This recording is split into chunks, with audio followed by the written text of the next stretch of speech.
안녕하세요. 네, 반갑습니다. 우리 2월달 캠페인 인사 한 말씀인 말씀을 사모하고 경청합시다로 주변에 계신 형제 자매님들 다 함께 인사하는 시간 갖도록 하겠습니다. 말씀을 사모하고 경청합시다. 2019년 양육계획 목표 다 함께 한번 읽도록 하겠습니다. 그리스도 예수의 마음을 본받는 교회, 겸손, 공감, 복종, 희생. 빌립보서 2장 5절로 8절 말씀. 너희 안에 이 마음을 품으라. 곧 그리스도 예수의 마음이니 그는 근본 하나님의 본체시나 하나님과 동등됨을 취할 것으로 여기지 아니하시고 오히려 자기를 비워 종의 형체를 가져 사람들과 같이 되었고 사람의 모양으로 나타나셨음에 자기를 낮추시고 십자가에 죽기까지 곧 십자가에 죽으심이라. 네, 지난주 암송 다 함께 한번 암송하시겠습니다. 히브리서 9장 28절 말씀.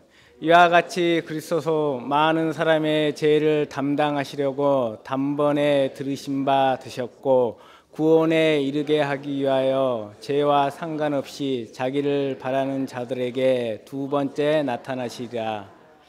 지난주 암송은 1, 2교구 형제 자매님들이 해주시겠습니다. 히브리서 9장 28절 말씀. 이와 같이 그리스도도 많은 사람의 죄를 담당하시려고 단번에 들으신 바 되셨고 구원에 이르게 하기 위하여 죄와 상관없이 자기를 바라는 자들에게 두 번째 나타나시리라. 이번 주 암송 다 함께 한번 암송하시겠습니다. 요한계시록 22장 20절 말씀. 이것들을 증거하신 이가 가라사대 내가 진실로 속히 오리라 하시거늘 아멘. 주 예수여 오시옵소서. 이번 주 암송은 3, 4교구 형제 자매님들이 해주시겠습니다. 요한계시록 22장 20절 말씀. 이것들을 증거하신 이가 가라사대 내가 진실로 속히 오리라 하시거늘 아멘. 주 예수여 오시옵소서. 다음 주 암송은 속시 참조해서 다 함께 한번 읽도록 하겠습니다. 베드로후서 3장 10절로 13절 말씀. 그러나 주의 날이 도적같이 오리니 그 날에는 하늘이 큰 소리로 떠나가고 체질이 뜨거운 불에 풀어지고 땅과 그 중에 있는 모든 일이 드러나리로다. 이 모든 것이 이렇게 풀어지리니 너희가 어떠한 사람이 되어야 마땅하뇨. 거룩한 행실과 경건함으로 하나님의 날이 임하기를 바라보고 간절히 사모하라. 그날에 하늘이 불에 타서 풀어지고 체질이 뜨거운 불에 녹아지려니와. 네, 수고하셨습니다. 금일 말씀은 찬양대 찬송 이후에 대전교회 이세웅 전도사님께서 하나님 말씀 대연해 주시겠습니다.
웅장하고 공교로운 찬양 감사합니다.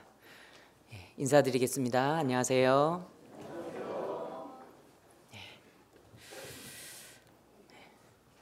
함께 기도하시겠습니다.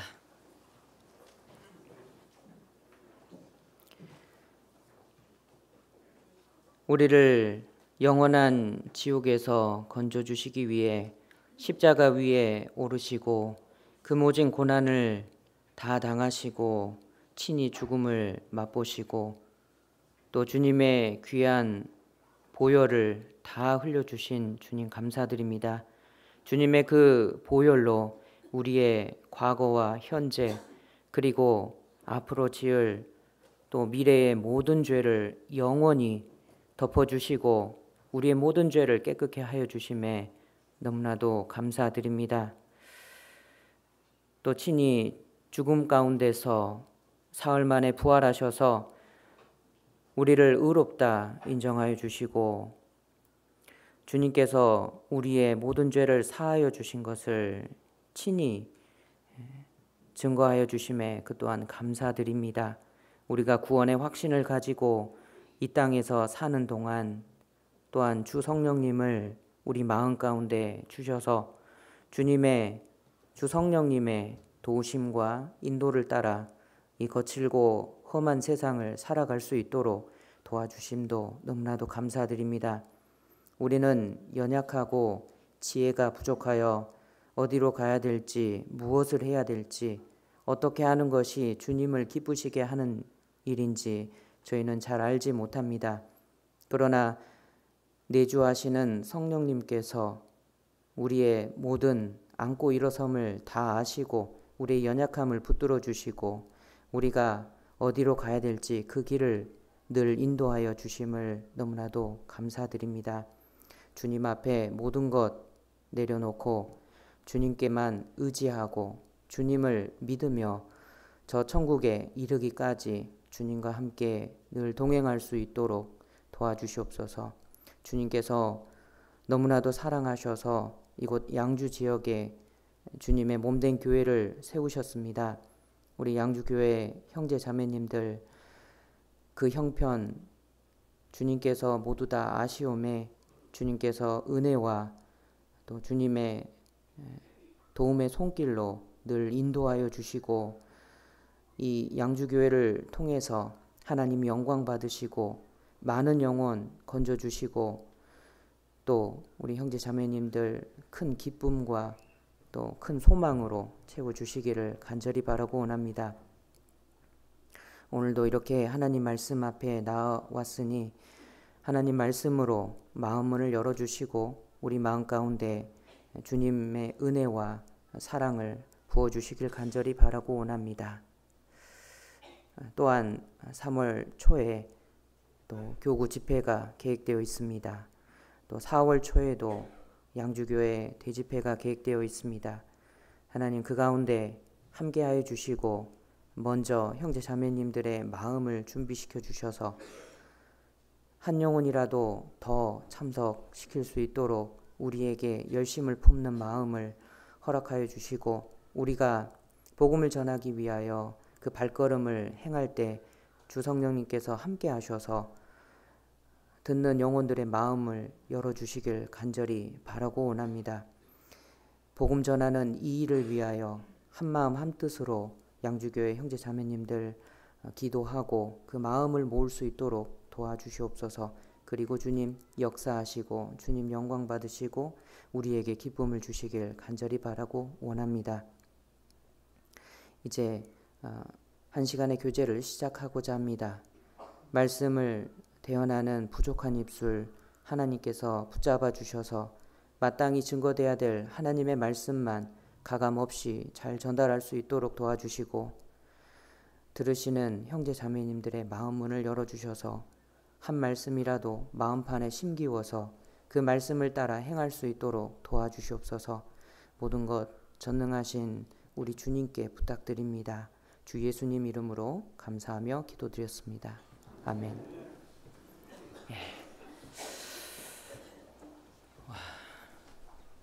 대강당이 꽉 찼네요. 네.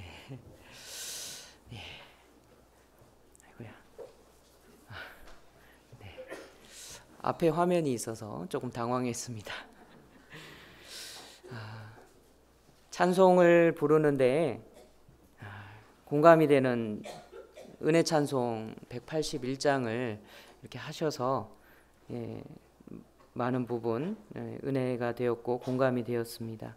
나는 순례자 낯선 나라에 언젠가 집에 돌아가리. 어두운 세상 방황치 않고 예수와 함께 돌아가리. 나는 순례자 방황하지만 예수 내 구주 이끄시네. 영광의 나팔 소리 들릴 때 천사 날 위에 찾아오리. 나는 순례자 돌아가리. 날 기다리는 밝은 곳에.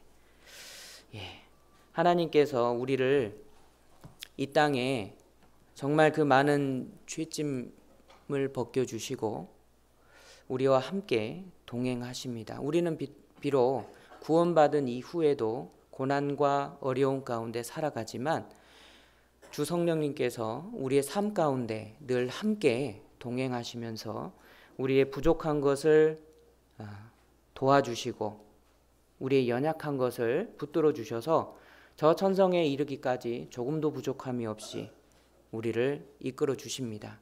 그래서 하늘 소망을 생각할 때 비록 이 땅에서는 어려운 가운데 살고 있지만 남들보다 더 좋은 거 못 입고 더 맛있는 거 못 먹을지라도 우리에게 약속된 저 천국을 바라보고 살 때 우리는 이 땅에서 힘들지만 우리도 힘을 내서 주님의 영광을 위해서 살아갈 수 있다라고 생각이 됩니다. 나는 순례자. 이 순례자의 삶을 살았던 믿음의 선진이 있습니다. 바로 아브라함이죠. 오늘 본문 말씀으로 히브리서 11장을 찾도록 하겠습니다. 히브리서 11장입니다.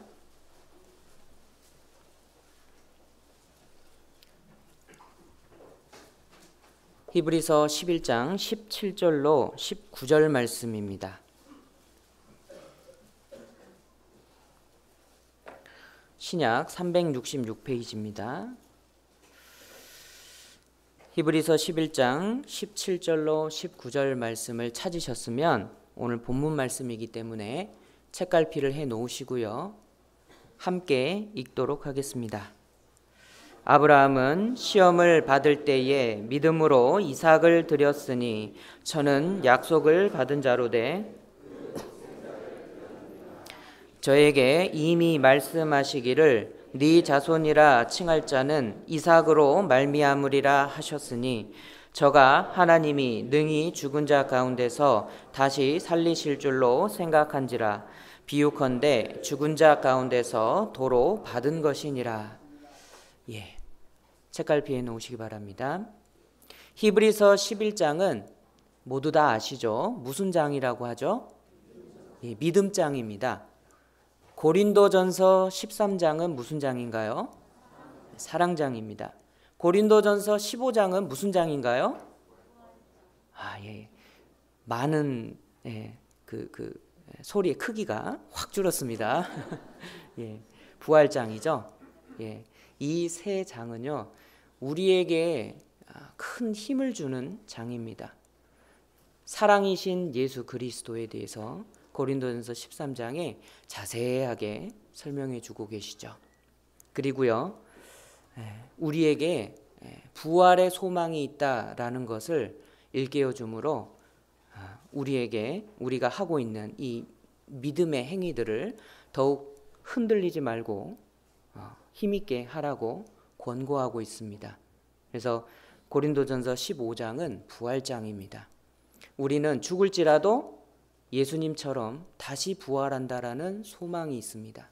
이 부활의 신앙을 갖는 것은 너무나도 중요하다고 말씀드릴 수 있습니다. 정말 예수님이 붙잡히시던 그 밤에 모든 제자들이 다 예수님을 부인하고 예수님을 버리고 도망가 버렸어요. 그런데 이게 웬일인지 사도행전으로 바로 넘어가서는요 죽일 테면 죽여봐라. 우리는 보고 들은 것을 말하지 아니할 수 없다.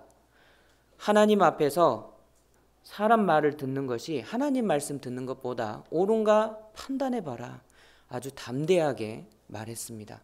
죽일 테면 죽여봐라. 어떻게 이렇게 믿음이 담대하게 바뀐 거죠?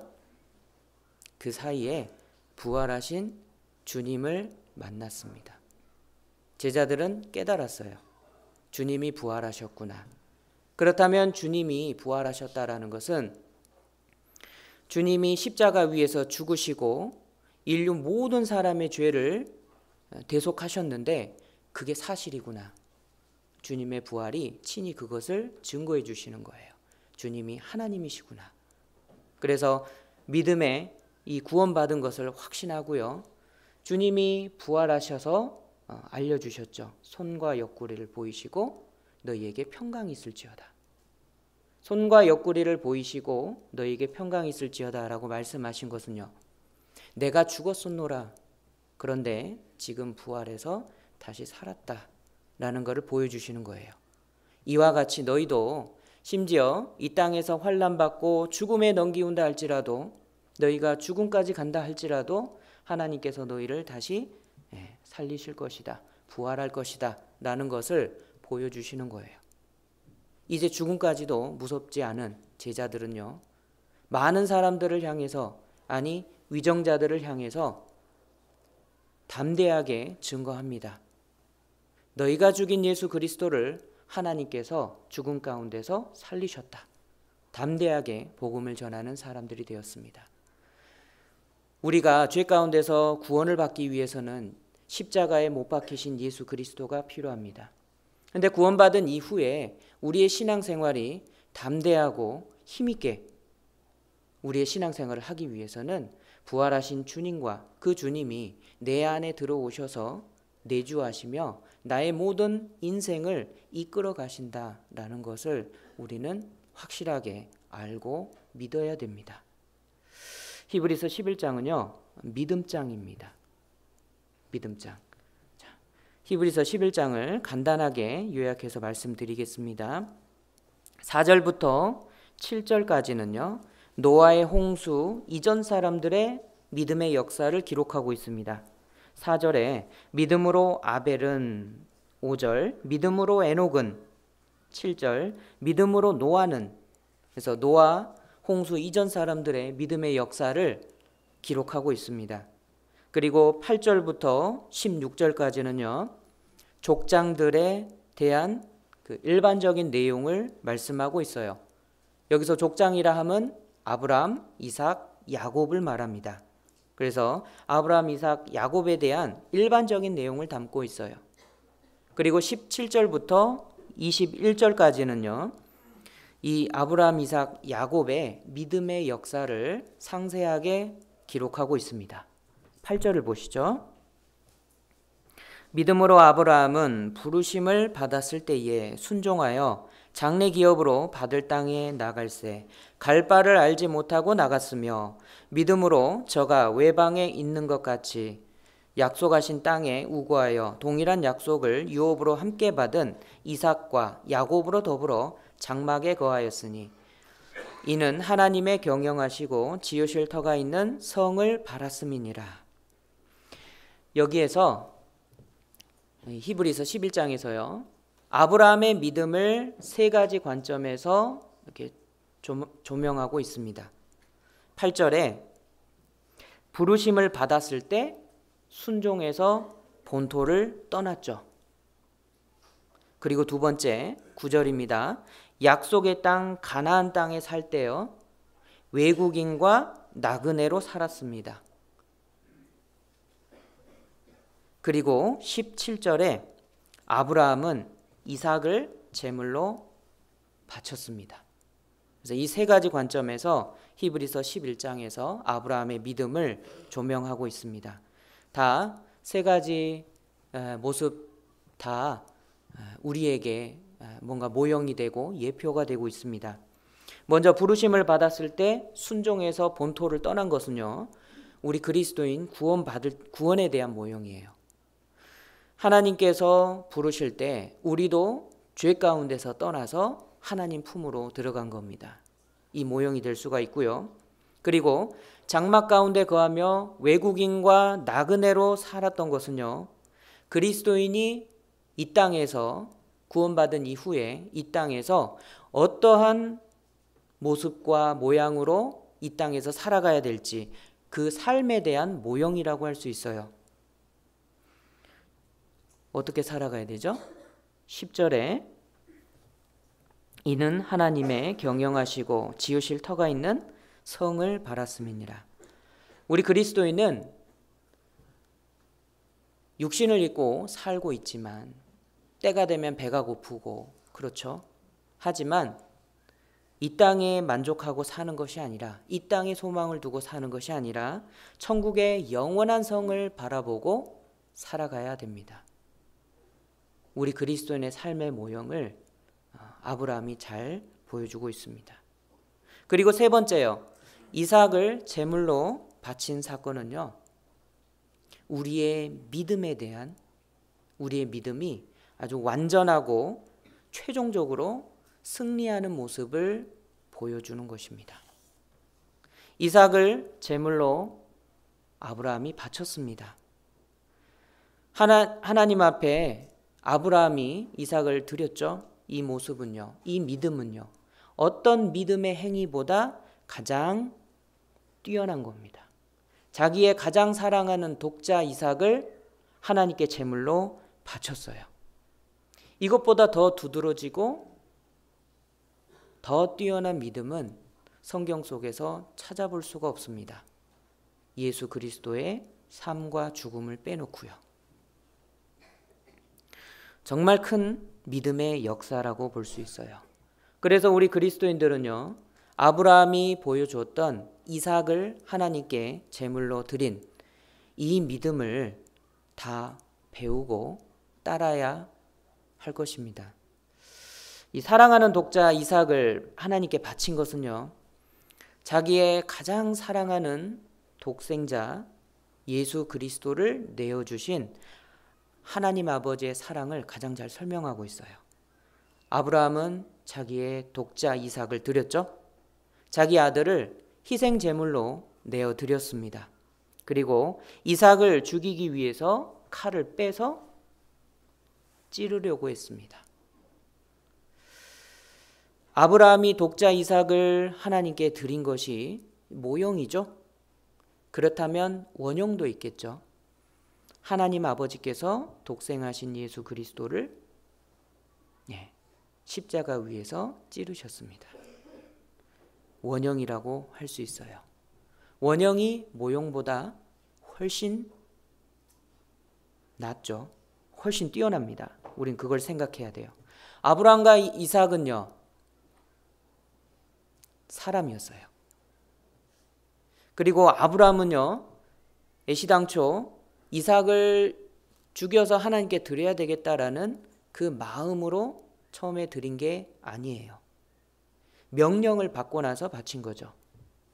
그런데 하나님께서는요, 예수 그리스도를 희생해야 될 이유나 책임이 전혀 없어요. 그런데 내어주셨거든요. 하나님께서 우리 사람을 이렇게 사랑하신 겁니다. 아브라함의 아들은 죽었습니까? 안 죽었습니까? 실제로요, 안 죽었습니다. 그런데 하나님의 독생자 예수 그리스도는요, 십자가 위에서 그 모진 고난을 다 받으셨고 실제로 죽으셨어요. 이 히브리서는요, 많은 학자들이 사도 바울이 기록하였을 것이다 라고 이야기를 합니다. 제목처럼요, 누구에게 쓴 글이죠? 믿는 히브리인들, 믿는 유대인들에게 쓴 겁니다.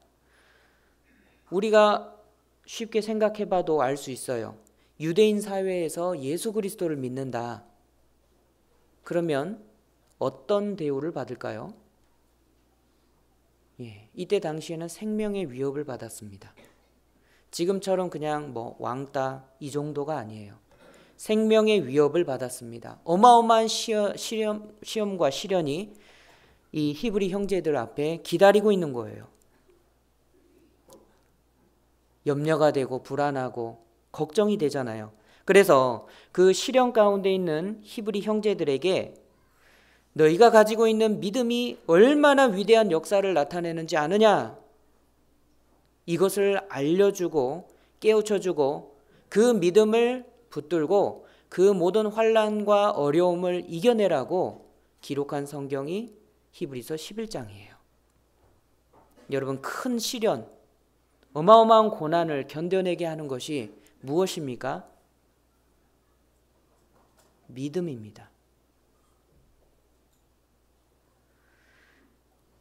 매우 어려운 의무를 잘 감당할 수 있도록 하는 것이 무엇입니까? 역시 믿음입니다. 우리 가운데 임원으로서 봉사하시는 분, 직분을 받아서 하나님의 일을 하시는 분, 그 모든 일 하나하나가 다 나의 능력과 지혜로는 이룰 수가 없는 거예요. 그런데 우리는 의무를 맡았습니다. 하나님의 일을 해야 되는 의무를 맡았습니다. 근데 그거 내가 할 수가 없거든요. 그 큰 의무를 감당할 수 있도록 만들어주는 것이 그 또한 믿음입니다. 그리고요, 시험과 환난, 모든 시련들을 다 견뎌내고 그리고 그 가운데 우리에게 주어진 의무를 다 감당했을 때 결국에 우리에게 큰 축복이 주어집니다. 그 큰 축복을 이끌어내는 것 또한 여러분 믿음입니다. 우리는 아브라함을요, 믿음의 조상이라고 일컫죠. 단연 그에 합당한 이유가 있습니다. 아브라함은요, 모리아 땅에서 한 산에서 믿음으로 이삭을 드렸습니다. 그 믿음을 하나님께 인정받았어요. 그런데 우리가 아브라함이 이삭을 하나님께 드렸다라고 기록돼 있죠. 그런 일이 있었습니다. 근데 여기에서 우리가 두 가지 생각해 볼 난제가 있어요. 히브리서 11장 17절을 다시 한번 읽어보도록 하겠습니다. 함께 읽으시죠. 아브라함은 시험을 받을 때에 믿음으로 이삭을 드렸으니 저는 약속을 받은 자로 돼 그 독생자를 드렸느니라. 자, 여기 보면 이삭을 드렸으니 라고 기록되어 있습니다. 이삭을 드렸다. 우리 그리스도인들은요, 하나님 말씀 읽을 때 어떻게 읽죠? 걸리는 게 없으니까 그냥 쭉 읽어 나가죠. 그런데 믿지 않는 사람들은요, 뭔가 하나 꼬투리를 잡아야 되니까 아주 그냥 낱낱이 파헤쳐요. 그러니까 절과 절을 그냥 쪼개가지고요, 뭔가 틀린 게 없나, 뭔가 이상한 게 없나, 내가 꼬투리 한번 잡아보자 해가지고 성경을 그 관점에서 봐요. 그러니까 쉽게 안 넘어갑니다. 근데 우리 그리스도인들은요, 걸리는 게 없으니까 그냥 쓱 읽어가요. 아브라함이 시험을 받았구나, 그래서 이삭을 드렸구나, 하면서 쑥 넘어갑니다. 그리고 우리는 하루에 3-4장 정도 성경을 읽죠. 3-4장 정도 성경을 읽고 나서 딱 덮습니다. 그리고 내가 뭐 읽었지? 기억이 남나요? 우리도요, 믿지 않는 사람들이 꼬투리 잡으려고 읽듯이 우리도 그렇게 읽어야 돼요. 정작 성경을 정말 깊이 있게 읽어야 될 사람은 우리 그리스도인들입니다. 자, 우리도 여기서요, 믿지 않는 사람들이 여기에서 잡았어요. 이삭을 드렸으니, 이 드렸다라는 말에서 딱 잡았습니다. 그들이 우리에게요, 성경을 향해서 야, 성경 이래서 되겠느냐, 이래서 성경이 틀렸다, 이렇게 말하는 그 관점에서요, 우리도 한 번쯤 생각을 해보고 우리도 거기에서 교훈을 받을 수가 있을 것입니다. 그래서 그들의 관점을 한번 들어봐야 되겠죠. 자, 이삭을 드렸습니다. 첫 번째, 믿지 않는 사람들의 관점입니다.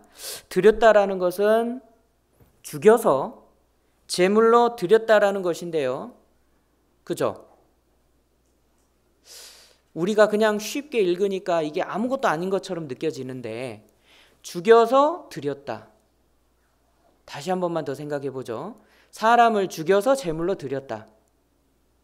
뭐에 걸리죠? 뭐에 걸리죠?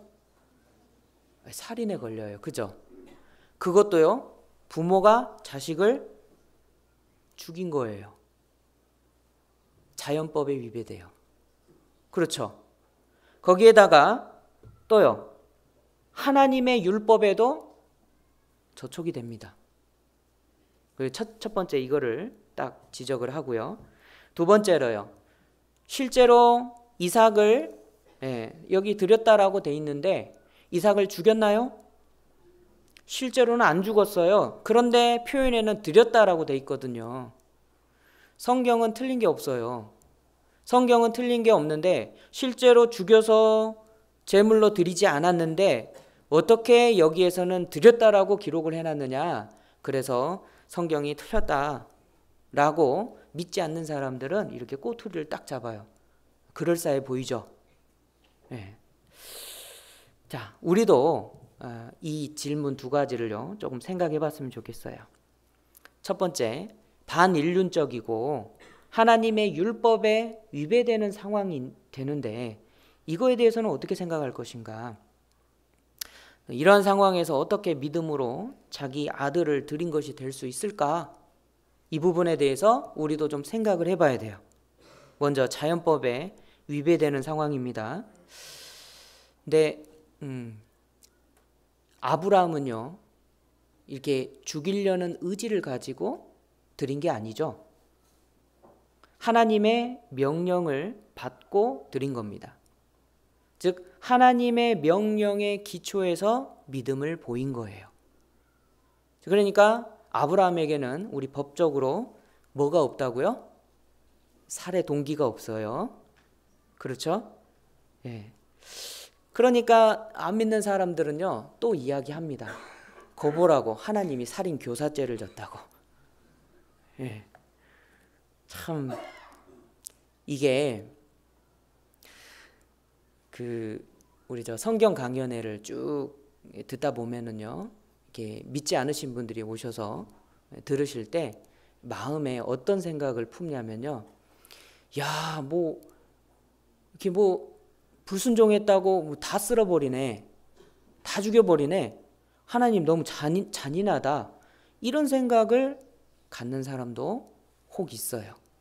그게 바로 이 관점에서 바라보기 때문에 그렇습니다. 근데 우리가 생각해야 될 게 있어요. 창세기 22장을 먼저 한번 읽고 더 이야기하시죠. 창세기 22장입니다.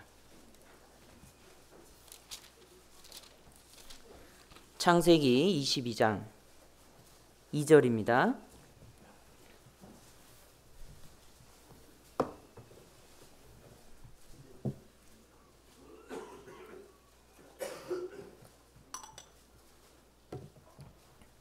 창세기 22장 2절입니다.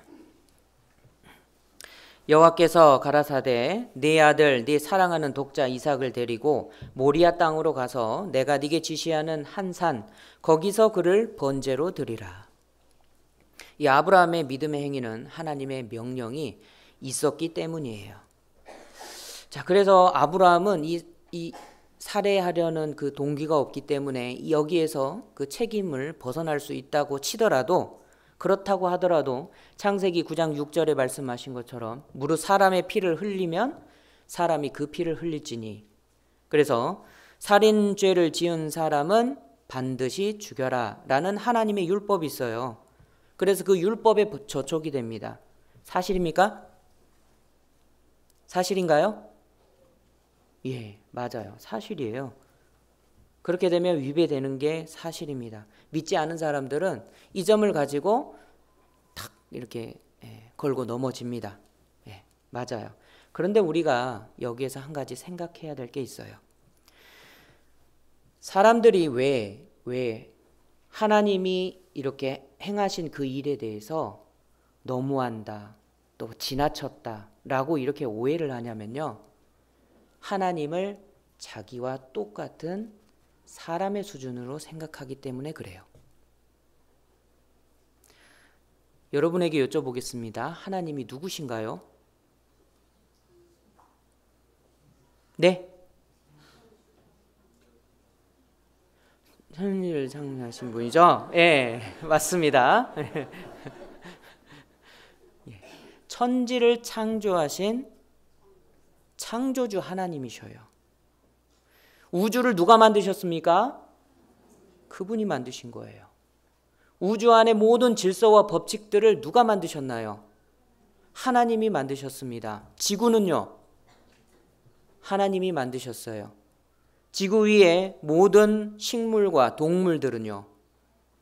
그리고 나 자신은요? 나에게 생명을 주신 분이 누구죠?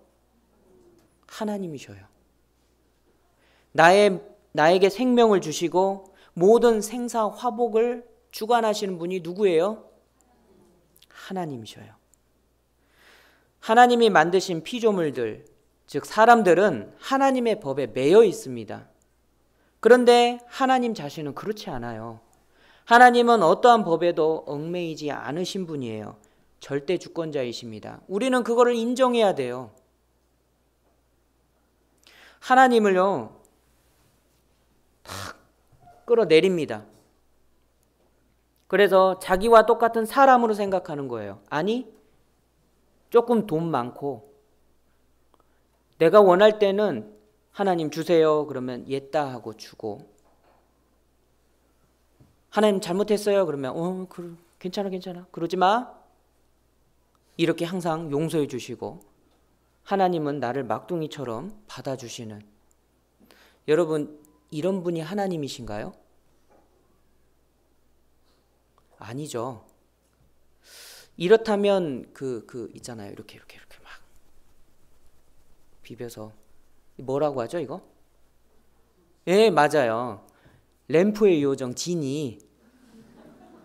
그 지니는요, 탁 이렇게 비벼가지고 소원 들어주세요. 딱 그러면 무엇을 도와줄까요? 하나, 둘, 셋, 세 가지만 들어드리겠습니다. 램프의 지니와 다를 게 뭐가 있어요? 하나님은 그런 분이 아니에요. 하나님은 내가 생각하기에 옆집 아저씨 좀 착하고 내가 원하는 거 잘 들어주는 그런 옆집 아저씨 같은 그런 분이 아니십니다. 하나님은 온 우주에 충만하시고 나를 지으시고 나의 생명을 주셨고요. 또 하나님께서 원하실 때는 나의 생명도 취하여 가실 수 있는 절대 주권자셔요. 구원받은 그리스도인은 그것을 인정하는 사람입니다. 생명을 주시고 유지시키시는 분이 하나님이시기 때문에 그분은 생명의 주님이셔요. 그분이 원하신다면 그분이 기뻐하실 때에 합당히 여기시는 어떤 방법이나 어떤 도구로 사람의 생명을 취하실 권리가 있으셔요. 하나님의 가지시는 권한은요, 그 권위는요, 최상의 권위예요. 그분을 나와 같은 사람처럼 끌어내리기 때문에 그런 오해가 생기는 겁니다.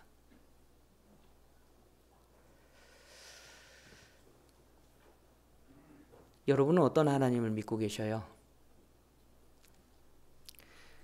하나님께 원해서 기도하면 내가 원해서 기도한 거는 무엇이든지 척척 주셔야 되고, 내가 하나님 앞에 잘못했을 때 아이고 하나님 용서 빌면은 하나님 그래 용서했다 그런 하나님을 여러분 원하십니까? 우리 고전에도 나오는 그거 있죠? 램프의 지니와 똑같은 무슨 방망이요?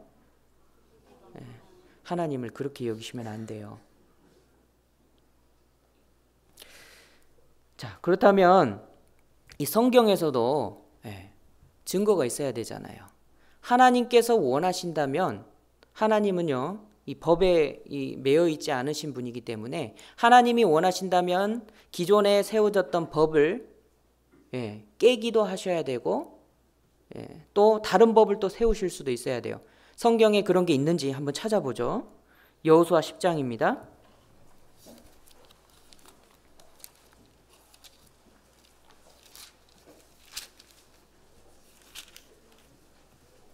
여호수아 10장 13절입니다.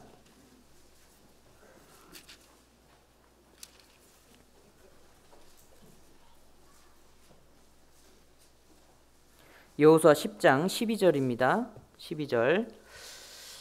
구약 335페이지.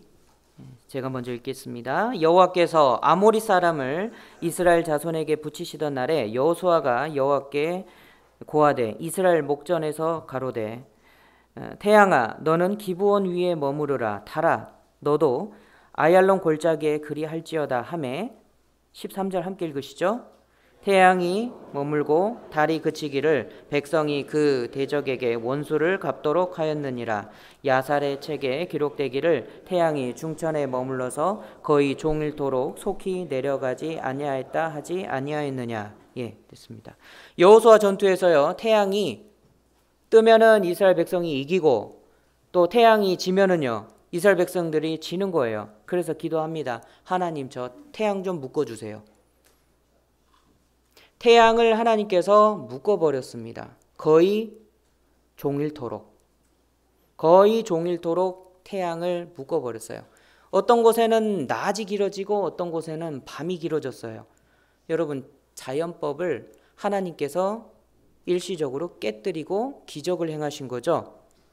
하나님께서 어떤 법을 깨시고 기적을 일으키시는 것은요 무엇이 발동됐다라고 생각하시면 되냐면 하나님의 사랑이에요. 하나님은 사랑을 나타내시기 위해서 그러한 법을 깨시기도 하십니다. 열왕기 하에 보면은요 히스기야 왕이 이제 죽게 됐습니다. 그래서 이사야 선지자가 왕이시여 집을 정리하세요. 하나님께서 말씀하시기를 죽고 살지 못한다라고 말씀하셨습니다. 정리하세요.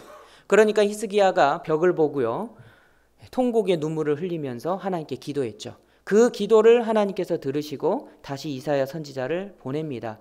왕이시여 15년 더 살겠다고 말씀하셨습니다.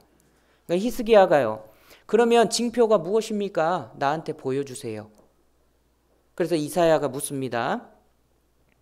해 그림자를 10도 앞으로 가게 할까요? 아니면 뒤로 가게 할까요? 물었습니다.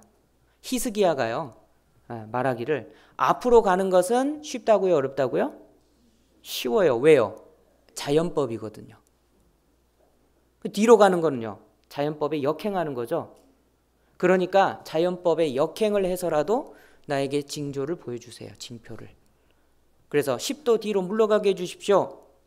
10도 뒤로 물러가게 하신 사건이 열왕기하 20장에 기록되어 있습니다. 자연의 법칙을 깨뜨리고 기적을 행하셨어요. 기적을 행하시면은 무엇이 바탕이 된다고요? 사람을 사랑하시는 거예요. 또 하나님께서는요 아주 특별하고 특이한 일을 또 주문하시는 경우가 있어요. 명령을 내리십니다. 전에는요 분명히 그 일이 죄가 되었거든요. 죄가 되었는데 어떤 일을 하라고 의무를 또 주시기도 합니다. 그거를 출애굽기 20장 4절에 너를 위하여 새긴 우상을 만들지 말아라. 우상을 만들면 안 된다라고 분명히 말씀하셨는데 이스라엘 백성들이 그만 원망하고 불평하니까요 이 불뱀이 나가서 다 물어버렸죠. 다 죽게 생겼어요. 그래서 모세가 기도하니까요 너는 불뱀을 만들어서 장대 위에 달아라. 이게 뭐처럼 보이셔요? 새긴 우상이죠. 하나님께서 무엇을 만들라고 하셨죠? 일종의 새긴 우상을 만들라고 한 거예요. 그걸 보는 자마다 살리라 그랬죠. 기존에는요 너를 위하여 새긴 우상을 만들지 말아라 라고 이야기를 했는데요 이제는요 만들어라고 이야기합니다. 이스라엘 백성들이 이 노뱀이죠. 장대에 달린 노뱀을 나중에 우상으로 섬겼을까요? 안 섬겼을까요? 섬겼어요. 하나님 그거 아시죠? 아시는데 분명히 만들라라고 말씀을 하셨어요. 그걸 보는 자마다 어떻게 된다고요? 산다고요. 하나님께서 어떤 특이한 일을 행하실 때 무엇이 기본이 된다고요? 사람 사랑하심이 기본 바탕이 됩니다. 그래서 이 장대 위에 달린 노뱀은요 훗날 누구의 모형이 되죠? 십자가에 달리신 예수 그리스도의 모형이 됩니다.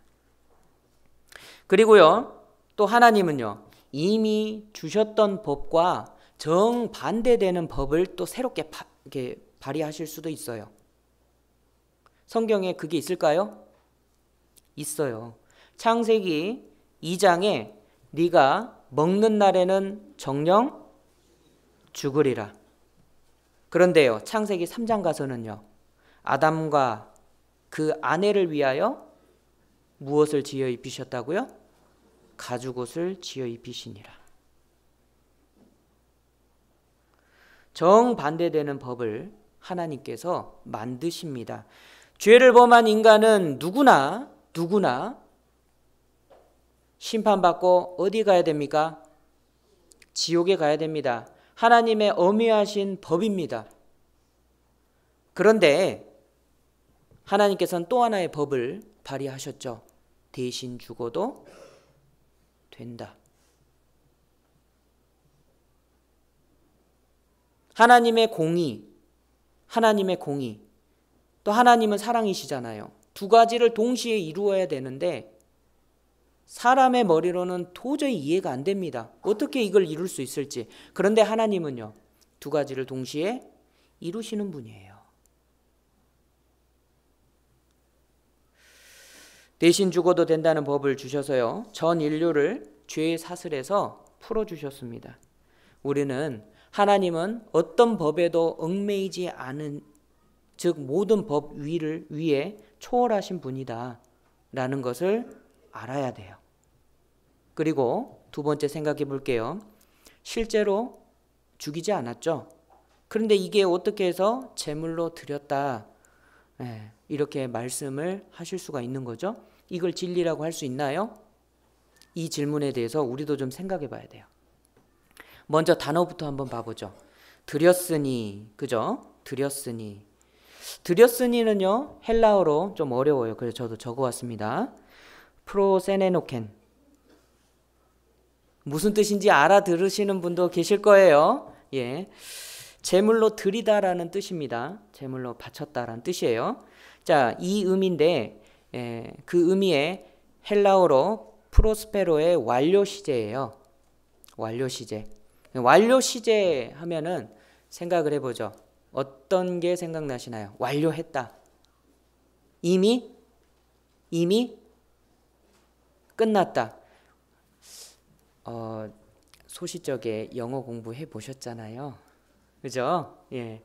자, 영어 시간에 시제 12시제가 있는데 제일 중요한 시제가 뭐예요? 시험에 제일 많이 나오는 시제. 네? 예. 학생들도 많은데. 네. 현재 완료죠. 현재 완료. 우리는 이렇게 이 시제 하나를 보고서도요, 은혜를 받을 수 있어요. 현재 완료예요. 현재 완료. 현재 완료가 뭐냐면요, 제가 학생들 잘 오셨습니다. 자, 간단하게 정리해 드릴게요. 자, 현재 완료는요, 완료했다, 끝났다 라는 의미가 있으면서 과거에 이미 완료해버린 그것이 현재까지 영향을 미치고 있다 라는 뜻을 담고 있습니다. 잊어버리지 마셔요. 네. 이 복음이 현재 완료예요.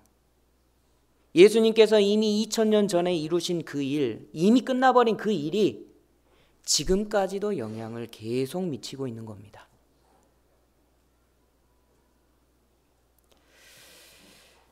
아무도 와, 그렇구나 하지 않으시네요. 당황했습니다. 네. 자, 이 완료 시제를 쓰고 있습니다. 하나님께서는요, 아브라함이 이삭을 드렸다라고 인정을 하시는 것이 그 마음을 보셨기 때문이에요. 그 마음. 사람의 마음을 주님이 다 아시죠. 그러니까 아브라함이 기꺼이 드리려는 마음을 가지고 있다라는 것을 보시고 행동으로 나타내 보이기를 원하신 거예요.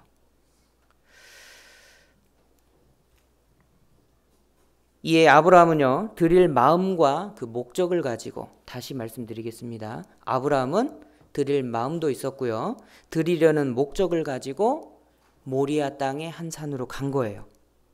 그래서 이삭을 찌르기 직전까지 과감한 행위를 하나님이 보셨습니다.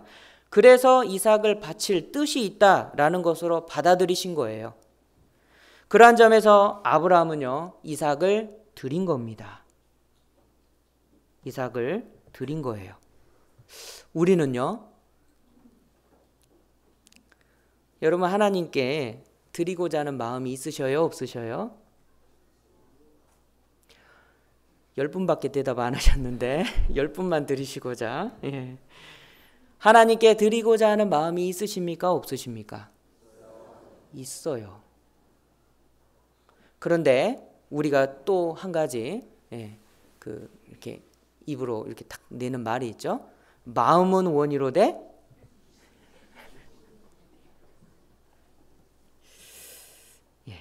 그런데 아브라함은요, 진실로 하나님의 명령에 순종하고 하나님을 사랑하는 마음으로 하나님이 원하시는 자기가 가장 사랑하는 독자 이삭을 드리려는 마음이 진실로 있었어요. 그거 어떻게 증명할 수 있어요? 아브라함 마음이 눈에 보여요? 안 보이잖아요. 안 보이는 그걸 어떻게 증명할 수 있습니까? 아브라함 마음은 눈에 보이지도 않는데. 그래서 우리도 좀 증거가 있냐? 증거가 있을까요? 성경이 있을까요? 예, 있어야죠, 당연히. 자, 아브라함 마음속에 조금도 주저함이 없이 행동했습니다. 망설이거나 그러지 않았어요. 우리는요, 드릴 때 망설여요, 안 망설여요? 예, 11조 딱 뗄 때요, 꽁돈이 들어왔습니다. 꽁돈이 들어왔어요. 그래서 꽁돈이 딱 들어왔는데 11조 당연히 떼야죠. 그런데 꽁돈이 한 1억이라고 한번 해봅시다. 너무 많은가? 그러면 얼마를 떼야 되는 겁니까? 1,000만 원. 와, 우리는 갈등을 하죠. 계산을 막 해봅니다. 근데 아브라함 마음속에는 주저함이 조금도 없었습니다. 그리고요, 두 번째로는요, 행동으로 옮기기에, 자, 마음만 있으면 돼요, 안 돼요? 안 되죠. 행동으로 해야 될 거 아니에요. 그래서 행동으로 옮기기에 조금도 흠이 없이 열심히 행동을 했어요. 그래서 이러한 관점에서요, 아브라함은 정말 이삭을 드리고자 하는 마음이 있었다라는 것을 우리는 알 수 있어요. 그러면 보여주세요. 주장만 하지 마시고 보여주세요. 해야죠. 예, 보여드릴게요. 자, 며칠을 걸어갔나요? 모리아 땅까지. 네, 감사합니다. 사흘길 걸어갔어요. 사흘길을 걸어서 하나님이 제사 드리라고 하신 곳 모리아 땅에 도착했습니다. 사흘이면 가까운가요? 먼가요? 멀죠? 자, 우리의 마음은 하루에 몇 번 더 바뀐가요? 그렇죠. 수십 번도 더 바뀌죠. 아브라함은 갈등이 있었을까요? 없었을까요? 어떤 분이 없었어요 그러시더라고요. 아니, 자기 자식을 자기 손으로 죽이려고 가는 건데 갈등이 없을까요? 가장 사랑하는 자기 아들을 죽이기 위해서 가는데. 예. 물론 성경에는 기록되어 있지 않습니다. 그 마음 상태가 어땠는지. 그러니까 우리는 알 길이 없어요. 알 길이 없지만 혹 갈등이 있었을 수도 있습니다. 그런데요, 부지런히 갔어요. 머뭇거리지 않고 부지런히 갔습니다. 자, 그리고 두 번째요, 이삭을 단 위에서 잡으려고 어떻게 했습니까? 꽁꽁 묶었어요. 꽁꽁 묶었습니다. 자, 아브라함은 이제 100세에 이삭을 낳았죠. 그리고 이삭이 조금 자랐으니까요, 한 열 몇 살 됐다고 치면은 아브라함은 110수년을 사신 노인이에요. 그죠? 자, 아브라함이 이삭을 힘으로 해서 이길 수 있습니까? 없습니까? 없어요. 이삭은 한창 젊기 때문에. 그런데 이게 말만 하지 드릴 마음이 진짜 없었다면요, 어떻게 했을까요? 안 묶고 그냥 올려놓고 잡으려고 탁 하는데 이삭이 칼을 보고요, 펄쩍 뛰면서 아버지 저한테 왜 이러세요? 그리고 저 잡아보세요 하고 딱 도망가면 잡을 수 있습니까? 없습니까? 없어요. 그럼 아브라함이 이렇게 말할 수도 있겠죠. 하나님, 저는 드리려고 했어요. 부지런히 걸어왔잖아요. 갈등도 있었지만 부지런히 걸어왔어요. 그리고 단 위에 이삭을 올려놓고 잡으려고 했는데 제 마음 아시잖아요. 이렇게 말하지 않았어요. 핑계가 될 수 있는 모든 상황을 스스로 막아버린 거죠. 그리고 세 번째요. 그런 다음에 칼을 뽑아서 이삭을 죽이려고 했습니다. 마지막 타협도 없었어요. 하나님께서 아브라함아 아브라함아 하고 2번 부르셔서 죽이려는 것을 막았죠. 그렇죠. 자, 하나님은 엄히하시고 아주 인자하게, 그죠? 그래서 어떻게 말씀하셨을까요? 어떻게 부르셨을까요? 아브라함아 아브라함아 이렇게 부르셨을까요? 그렇게 부르시면 이삭 죽어요, 안 죽어요? 죽어요. 아브라함 할 때 딱 죽어요. 어떻게 부르셔야 될까요? 아브라함아 아브라함아. 됐다. 거기까지. 내가 네 마음 충분히 봤다. 네가 가장 사랑하는 독자 이삭이라도 나에게 바치려는 네 마음 내가 충분히 봤다. 네 마음 내가 알았다. 그러니까 거기까지 해라. 다음에요, 성경 읽으실 때 여기 아브라함아 아브라함아에 딱 걸리면요 빨리 읽으셔야 돼요. 안 그러면 죽습니다. 생각해보면요 처음부터 타협 같은 건 없었습니다. 이삭을 바치라는 하나님의 명령을 받고 나서 바로 이튿날 아침 일찍 일어나서 출발했어요. 우리는 며칠을 기도해봐야 알죠? 우리는 며칠 정도 기도해봐야 돼요? 네, 우리 양주교회 성도님들은 즉각 순종하시죠? 예, 부목사님께서 네 그러셨어요. 진짜 그런 것 같습니다. 예. 전국적으로 정하지도 않았는데 왜 꼭 3일을 기도해봐야 되는지, 그죠? 여쭤볼게요. 한 3일은 기도해 보겠습니다 라고 말씀드리고 나서 기도하면은요 즉각 답을 주셔요, 안 주셔요? 안 주셔요?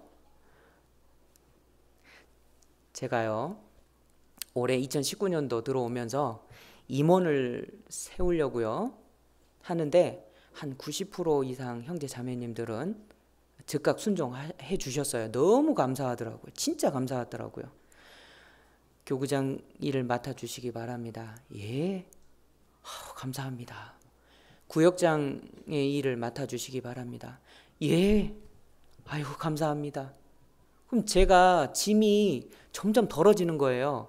그런데요 어떤 구역에서는요 구역장 할 사람이 없어요. 조장님을 그렇게 안 하겠대요. 제가 사정하고 좀 해주세요 말씀을 드리면요 꼭 뭐라고 단서를 다시죠? 기도해보고요. 언제까지 답을 주시겠습니까? 그러면 3일 기도해볼게요. 제가 엄청 애를 먹었습니다. 그 한두 사람 세우는데 우리 저 담임 목사님 그리고 부목사님 그 임원 세우실 때요 엄청 힘들어요. 머리 그때 이만큼씩 빠집니다. 그래서 정말 그런데 아브라함은 말씀을 듣고 명령을 듣고 그 명령 행하기를 지체하지 않았어요. 다음날 아침 일찍 출발했습니다. 그리고요 아내인 사라에게 물어봤습니까? 한마디 물어보지도 않았어요. 여러분 만약에 물어봤다면 무슨 일이 일어났을까요? 나 죽이셔.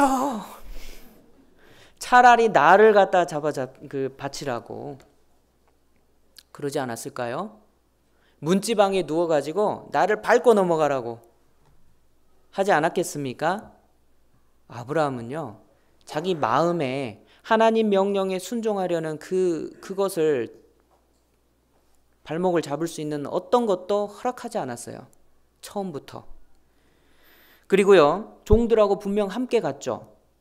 근데 산에 올라갈 때는 종들에게요, 나는 이 아이와 함께 올라가서 하나님께 제사를 드리고 내려올 테니 너희는 여기 머물러 있어라 하고 종들을 남겨놓고 갔어요.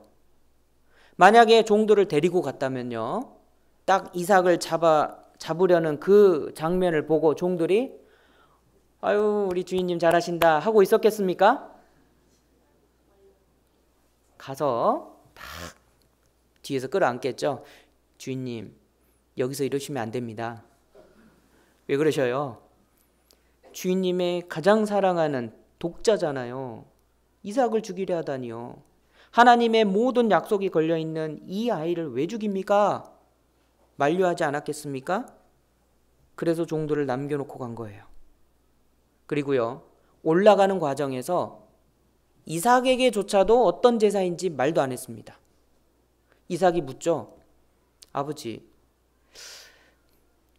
번제 드릴 나무도 있고 불도 있고 다 있는데 재물이 없네요. 아브라함이 그 말을 들었을 때 그 심정이 어땠을까요? 재물은 너다.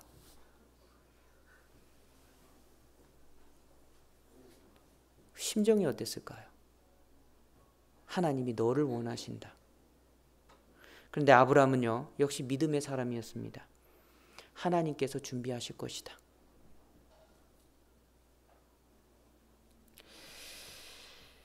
아브라함은 명령을 들은 처음부터 이삭을 드리려는 의지를 가지고 그 목적으로 행동한 거 맞죠? 하나님은 바로 그 의지를 이미 행한 것으로 간주하셨어요.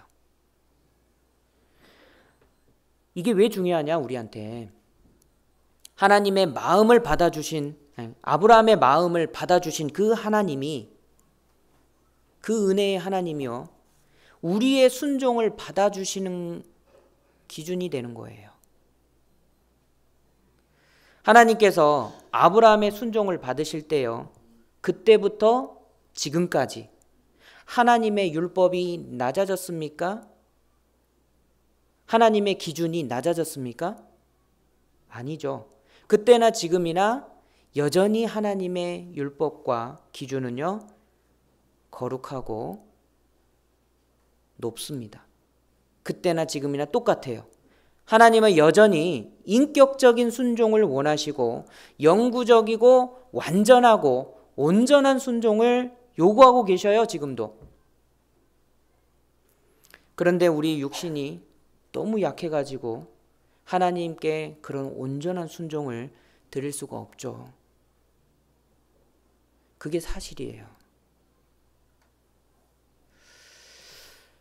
그래서 하나님께서는요, 이 아브라함이 이삭을 드리려고 했던 이 모형이요, 우리에게 은혜가 되는 게, 우리도 예수님의 이름을 의지해서 하나님을 온전히 기쁘시게 하려고 하는 간절한 소원을 가지고, 그 마음을 가지고 정직하고 진지하게 노력을 하면 그러한 의지를 행한 것으로 간주하시고 우리의 마음도 받아주시는 거예요. 할 마음만 있으면 있는 대로 받으실 터이요. 할 마음만 있으면 있는 대로 받으실 터이요. 없는 것을 받지 아니하시리라. 이것도 성경에서 뭔가 그 다른 또 예가 있어야 되잖아요. 그렇죠? 다니엘서 찾아봐야죠. 다니엘서 9장입니다.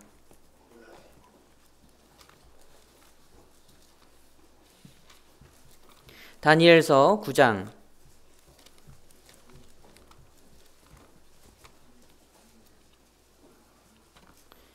다니엘 9장 23절입니다.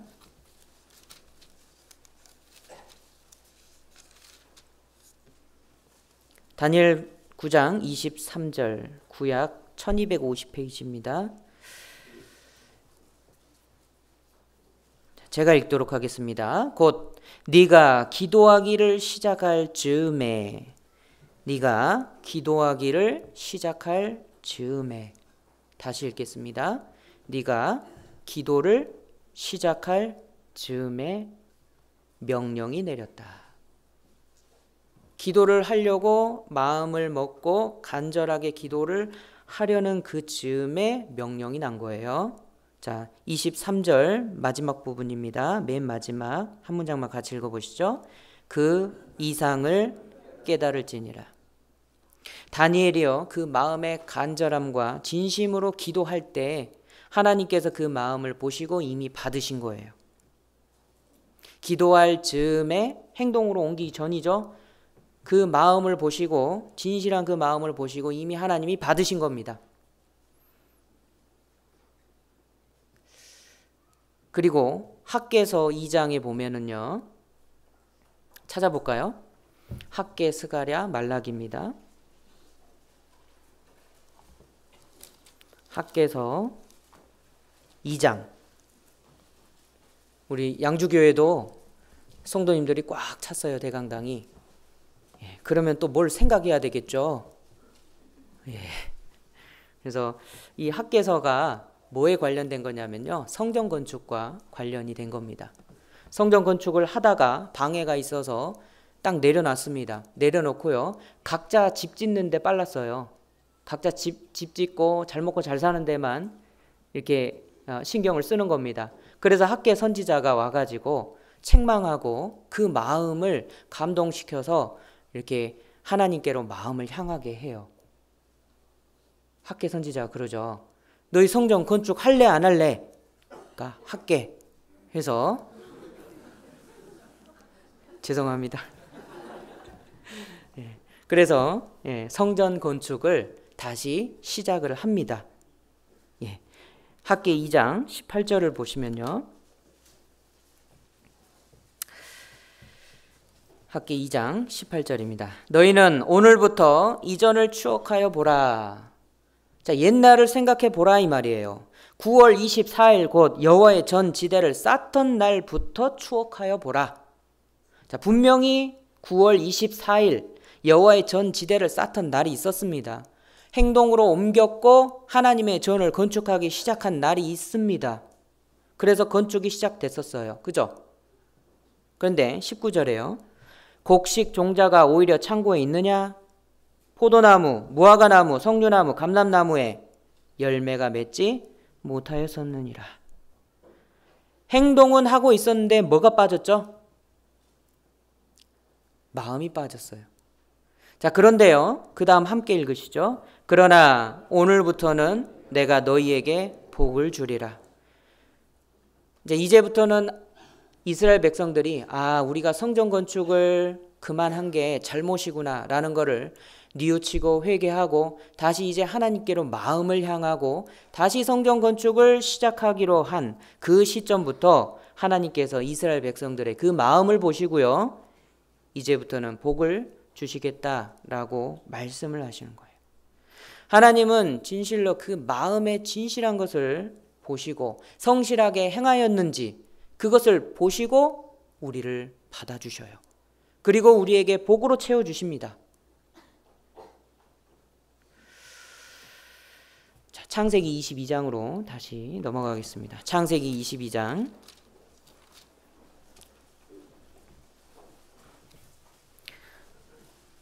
창세기 22장 1절입니다.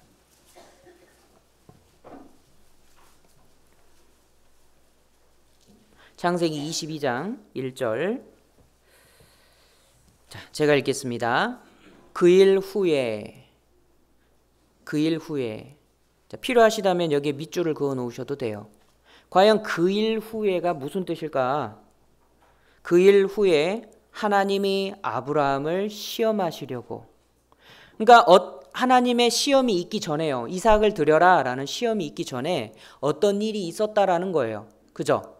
근데 그 일 후가 어떤 일일까요? 앞에 한번 찾아보시겠습니다.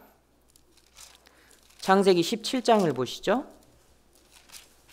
17장 19절입니다. 창세기 17장 19절. 하나님이 가라사대 아니라 네 아내 사라가 정녕 네게 아들을 낳으리니 너는 그 이름을 이삭이라 하라. 내가 그와 내 언약을 세우리니 그의 후손에게 영원한 언약이 되리라. 자, 이삭을 통해서 언약을 세우시겠다라고 약속하시고 이삭을 통해서 많은 후손을 주실 것을 약속하셨죠. 그리고요 21장으로 가시죠. 창세기 21장 12절.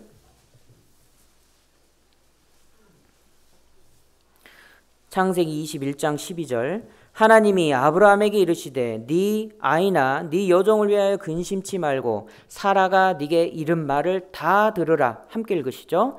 이삭에게서 난 자라야 네 씨라 칭할 것임이니라. 여기서 네 씨가 누군가요? 여기서 네 씨가 누군가요? 이삭에게서 나는 자라야, 이삭에게서 나온 자라야 네 씨다. 누구를 가리킵니까? 예수 그리스도를 가리키는 거예요. 하나님께서 아브라함에게 이미 약속을 주셨습니다. 이삭을 통해서 한 민족을 이룰 것이고 그 가운데 네 씨, 이삭을 통해서 예수 그리스도를 주시겠다라고 분명히 약속을 하셨어요. 그리고 22장 1절에 그 일 후에, 약속이 있고 난 후에 하나님이 아브라함을 시험하시려고, 하나님이 아브라함을 시험하십니다. 약속을 주시고요. 하나님은 지금도 마찬가지예요. 그리스도인들이 충성과 순종을 하는지 지금도 시험하시려고 하십니다. 자주 하셔요. 그러니까 놀라지 마시라고요. 시험이 다가오면 올 것이 왔구나라고 생각을 하시기 바랍니다. 하나님이 나를 사랑하셔서 나에게 복을 주시려고 시험을 주시는구나. 하나님은 시험을 자주 하십니다. 그러니까 이렇게 이야기를 하잖아요. 그러면 꼭 믿지 않는 사람들은 꼭 이상하게 생각을 해요. 하나님은 전지전능하시다며. 그렇지. 그런데 꼭 그거를 시험을 해서 행동으로 보여야 하냐? 이렇게 비꼬고 이야기를 합니다. 하나님이 꼭 그거를 시험해서 꼭 알아봐야 하나님 아시는 분이냐? 그렇게 능력이 없으시냐? 이렇게 이야기를 해요. 여러분은 어떻게 생각하십니까? 하나님이 나의 마음을 다 아시나요? 모르시나요? 아셔요. 열왕기상 8장 39절에 주만 홀로 인생의 마음을 다 아심이니이다. 모르시는 게 없으셔요. 그러면 왜 꼭 시험을 해보시려고 하시느냐? 하나님은 아시는데 왜 시험을 하실까? 그렇다면 시험의 초점이요, 하나님께 초점이 가 있는 게 아니라 누구에게 있는 거죠? 시험 받는 나에게 있는 거예요. 그리고 그리스도인이라고 말하는 다른 많은 사람들에게 초점이 가 있는 겁니다. 무슨 뜻인지 이해하시는 분이 있으실 거예요. 하나님의 시험은 사람에게 맞춰져 있습니다. 내가 정말 그리스도의 사람으로서 진짜 내가 순종하는지. 나도 내 마음을 몰라요. 나도 내 마음을 모릅니다. 나는 하나님께 지금 다 드리고 온전하게 순종하기를 원하는 마음은 있는데 내가 상황이 어떻게 어려워지면 하나님을 배반하고 떠날지 그건 나도 모릅니다. 그러니까 하나님의 시험은요, 철저하게 나에게 맞춰져 있는 거예요. 그리고요, 내 옆에 정말 신실한 그리스도의 사람이 누구인지 그 시험을 통해서 알 수 있어요. 간증은요, 똑부러지게 잘할 수 있습니다. 근데 진짜 그리스도인은 행동이 달라요. 제가 들었습니다. 어떤 사람이요, 수년간 교회에 들어와가지고요, 정말 구원 간증 똑부러지게 하고 정말 많은 사람들을 교회에 데려왔어요. 전도한 거죠. 그러니까 교회에서는 직분을 줄까요, 안 줄까요? 맡깁니다. 구역장 일까지 했습니다. 그 간증도 잘하고요. 정말 잘했어요. 교회에 있는 모든 집사님, 장로님 전부 다 뭐라고 이야기하냐면요. 신앙생활 하려면 저렇게 해야 돼. 이야기를 했습니다. 그런데요. 드러나지 않게 이 사람 저 사람, 그죠? 무슨 말인지 아시죠? 돈 없는 사람한테는 한 100만 원만, 돈 있는 사람한테는요 수천만 원. 그래서 수억, 수십억 이렇게 샥 해가지고요 바람과 함께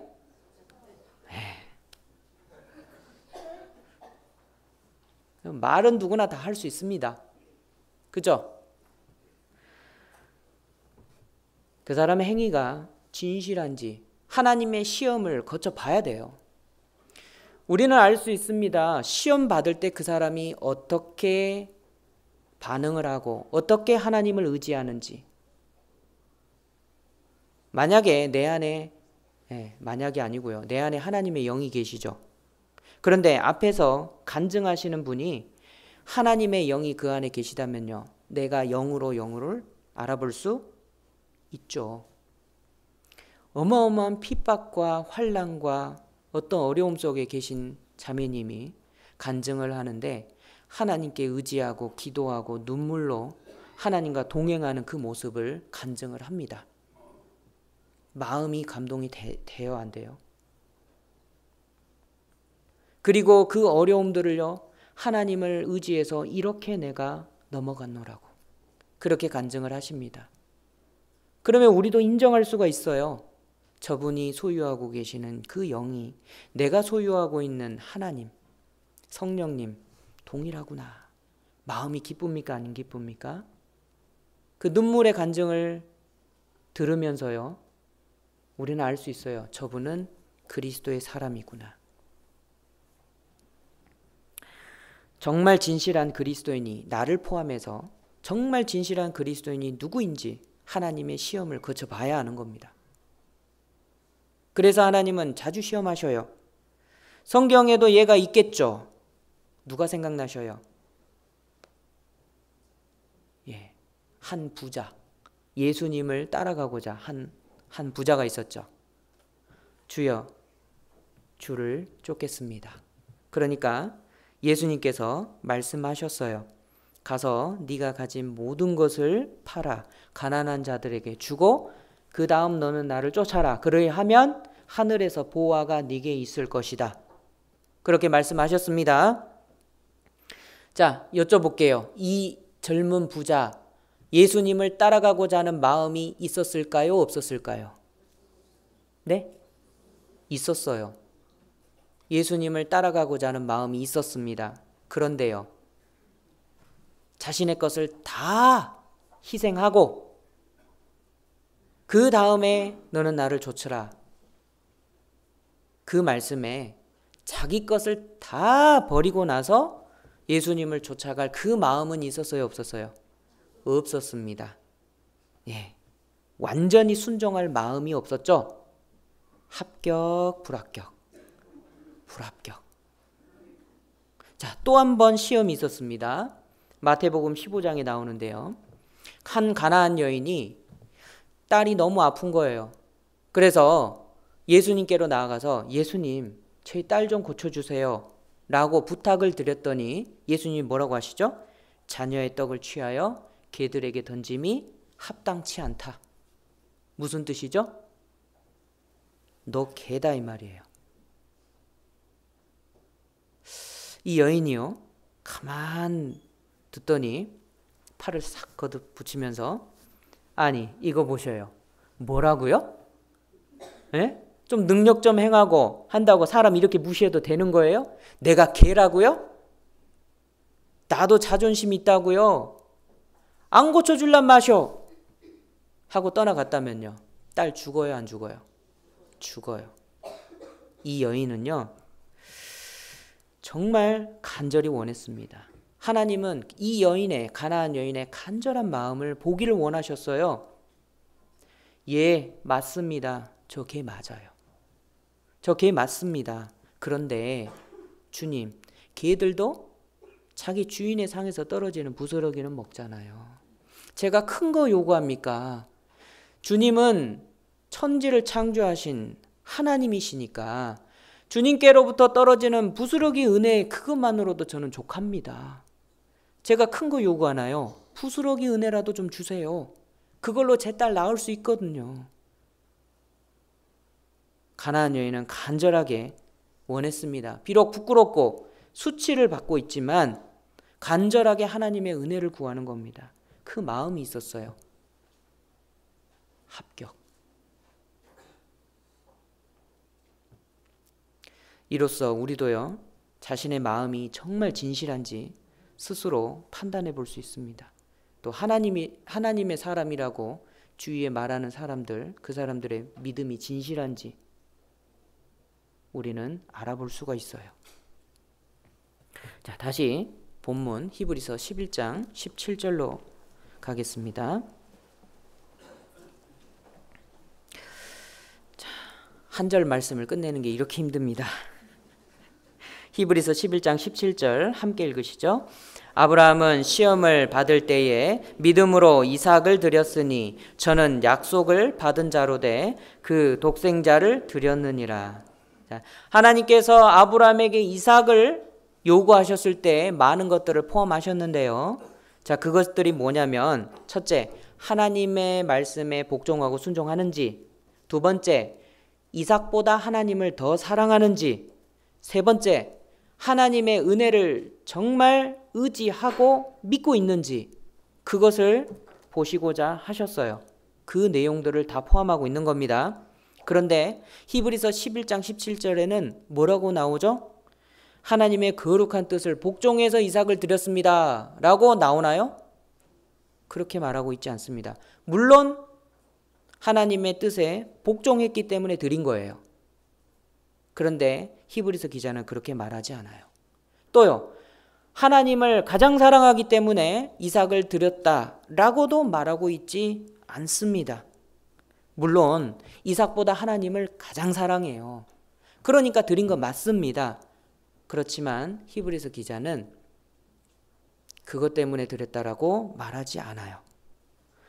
우리는 아브라함이 이삭을 드렸다라는 그 말씀 앞에 한 단어에 집중해야 돼요. 뭐로 드렸죠? 믿음으로. 히브리서 기자는 아브라함이 믿음으로 말미암아 이삭을 드렸다라고 말씀을 기록하고 있어요. 다시 히브리서 11장 17절. 저는 약속을 받은 자로 돼 그 독생자를 드렸느니라. 여러분, 이 구절 굉장히 중요해요. 이 구절이 참으로 중요한 부분입니다.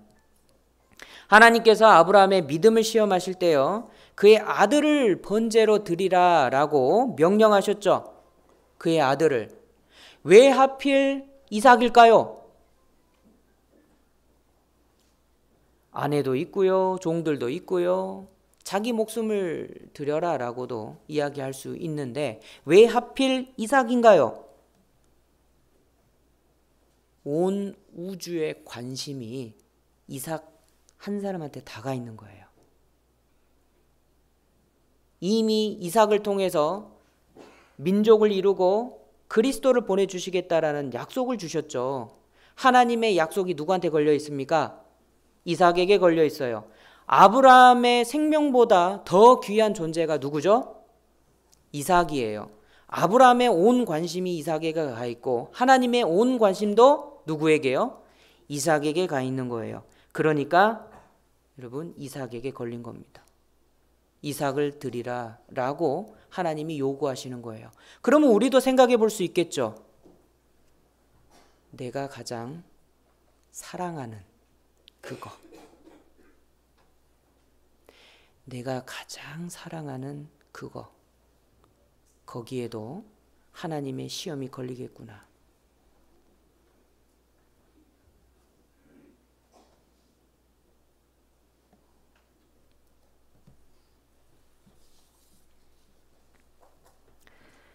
하나님이 이미 아브라함에게 약속을 주셨어요. 사라가 낳은 아들 이삭을 통해서 후손도 주실 것이고, 그리고 이삭의 그 후손을 통해서 그리스도를 보내주실 거다. 그리스도가 이 땅에 오는 통로가 누구죠? 이삭입니다. 이미 약속을 주셨어요. 하나님은 바로 그 점에서 아브라함이 믿음이 있는지 시험을 하신 겁니다. 이삭은요, 오랫동안 자녀가 없었던 늙은 아브라함과 경수가 이미 끊어져 버린 사라 사이에서 나온 자식이에요. 만약 이삭이 죽는다면요, 다시 둘 사이에서 아이가 생깁니까? 안 생깁니까? 안 생겨요. 나올 수 없는 상황이에요. 이런 자식이 죽는 것은요, 아브라함의 모든 소망이 싹둑 잘라지는 겁니다. 그러면 아브라함은요, 어떻게 이삭을 드리라는 명령과 이삭을 통해서 후손과 그리스도를 주시겠다라는 그 약속을 조화시킬 수 있었을까요? 자기 아들이죠. 자기 후사죠. 그 이삭을 드리는 것은 본성적으로 거슬러요. 하나님의 약속과도 배치가 됩니다. 육신을 넘어서서 그 이상 생각을 해봐도 도저히 이해가 되지 않는 거예요. 그런데 성경은요, 그 답을 뭐라고 한마디로 표현하고 있죠? 무엇으로 드렸다고요? 믿음으로 드렸다고요. 그 한마디에 모두 다 담고 있습니다. 18절입니다. 함께 읽으시죠. 저에게 이미 말씀하시기를 네 자손이라 칭할 자는 이삭으로 말미암으리라 하셨으니, 바로 히브리서 기자가 바로 이 부분을 말씀하셨는데요. 창세기 21장 12절 아까 읽었던 말씀이에요. 이삭에게서 나온 자라야 네 씨라 칭할 것임이니라. 바로 그 말씀을 하고 있는 겁니다. 아브라함에게 믿음이 있었어요. 아브라함은요, 믿음이 있었습니다. 어떤 믿음이냐? 19절의 믿음이에요. 함께 읽으시죠. 저가 하나님이 능히 죽은 자 가운데서 다시 살리실 줄로 생각한지라. 비유컨대 죽은 자 가운데서 도로 받은 것이니라. 아브라함에게 무슨 신앙이 있었죠?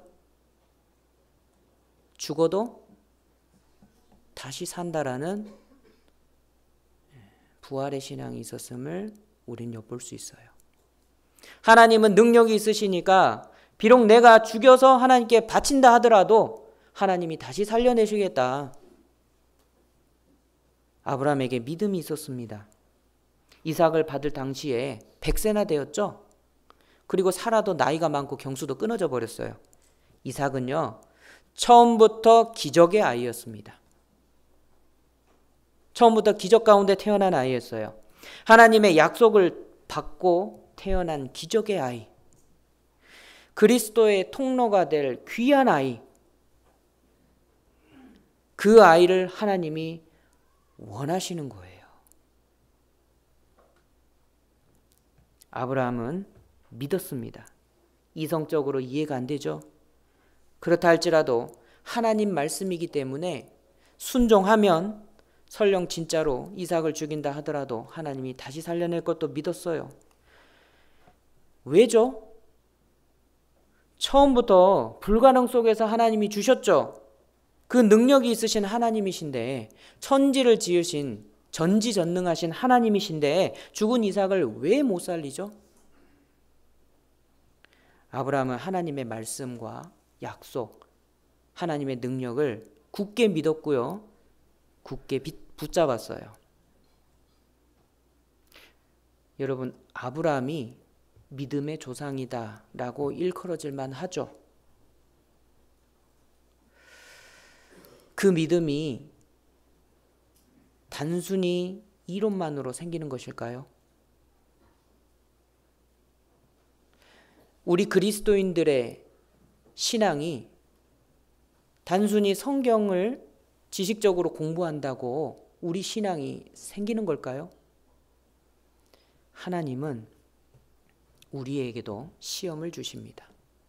우리의 믿음을 성장시켜 가시기 위해, 우리도 시험하셔요. 우리 믿음을 보기를 원하십니다. 하나님께서 우리에게 모든 걸 주셨죠. 지금 나의 이런 모습은 다 하나님이 주신 거예요. 모든 것이 하나님의 은혜로 주셨기 때문에 지금 내가 누리고 있는 겁니다. 맞죠? 그리스도인은 그걸 인정하는 사람이에요. 진짜로 하나님께서 다 주셨다라는 것을 인정하는 사람이 그리스도인입니다. 나의 생명, 나의 부모님, 나의 사랑하는 아내, 자식, 그리고 내가 누리고 있는 재정적인 안정, 직장, 주위에 좋은 모든 사람들 다 누가 주셨습니까? 나의 생명까지도 하나님이 주신 거예요. 그런데 주님께서요, 그거를 다시 요구하십니다. 어떻게 하시겠습니까? 왜 하필 지금이냐고, 안 된다고 내 것을 필사적으로 사수하시겠습니까? 왜 하필 지금이냐고요. 이 녀석 이제 막 학창시절 벗어나서 이제 대학 가고 이제 한창 커가는 아이인데 하나님 저 아이를 왜 달라고 하십니까? 하나님 앞에 필사적으로 막아서시겠습니까? 하나님 내 사정 다 아시면서 빼앗아 가신다고 하나님 원망하고 하나님 떠나시겠습니까? 그렇다면 무엇으로 내 믿음이 진실하다는 것을 증명해 보이시겠습니까? 주셨으면 취하여 가실 수도 있고 또 취하여 가셨으면 또 다시 주실 수도 있는 분이 주님이시라는 것을 믿으십니까? 정말 믿으셔요? 그럼 바치셔요. 그걸 믿으신다면 바치셔요. 아브라함과 같은 믿음입니다. 하나님께서 받으신 것을 다시 돌려주실 뿐만 아니라 복에 복을 더해서 주실 거예요. 믿음이 온전하다고 칭찬하실 겁니다. 예수님은 이 땅에 오신 목적이 있어요. 흔히 십자가 위에서 죽으시고 우리의 모든 죄를 다 용서하시기 위해 오셨지요 하고 다 알고 계시죠? 여기까지만 생각하십니까? 요한복음 20장을 찾도록 하겠습니다.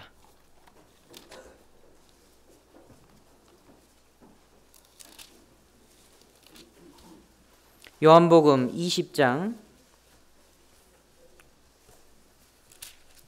19절입니다.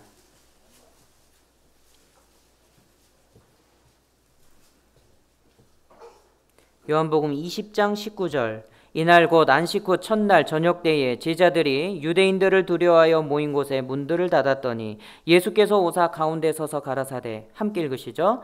너희에게 평강이 있을지어다. 21절입니다. 예수께서 또 가라사대, 뭐라고요? 너희에게 평강이 있을지어다. 예수님 2번 반복해서 말씀하셨죠. 예수님은 우리의 죄짐을 다 벗겨주시고 지옥 형벌에서 건져주심으로 우리에게 평강을 주셨습니다. 그리고요, 부활하신 주님이 내 안에 들어오셔서 나의 인생을 이끌어 가셔요. 이 험악하고 어려운 세상에서 나의 삶을 주관하십니다. 그 부활하신 주님과 동행하는 게 신앙생활이에요. 마음의 평강을 가지고 주님께서 이끄시는 대로 살아가는 게 그게 신앙생활입니다. 그런데 구원받은 그리스도인에게 왜 마음의 평강이 없는 거죠? 왜 마음에 평강이 없을까요? 진정으로 바친 적이 없어요. 다 내 겁니다. 하나님 앞에 내가 가진 모든 것을 바친 적이 없어요.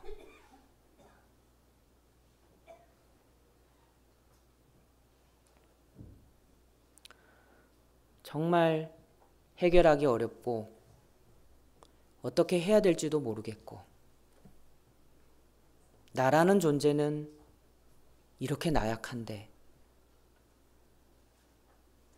정말 해결하는 방법을 모르겠고 주님 앞에 깊은 밤에 주님 앞에 눈물로 간절히 기도하고 있다가 이삭을 드린 아브라함이 생각났습니다. 내가 드리지 않았구나. 이 사람, 내 자녀,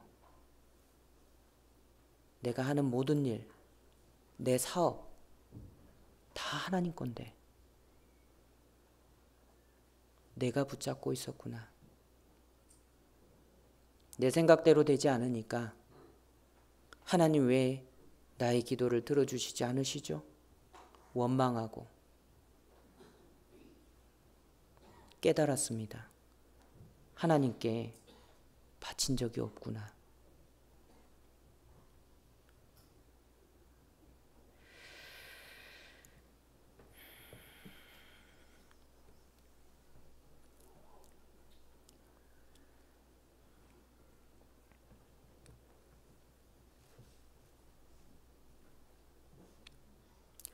아브라함이 이삭을 드릴 때 그 마음이 어땠을까요?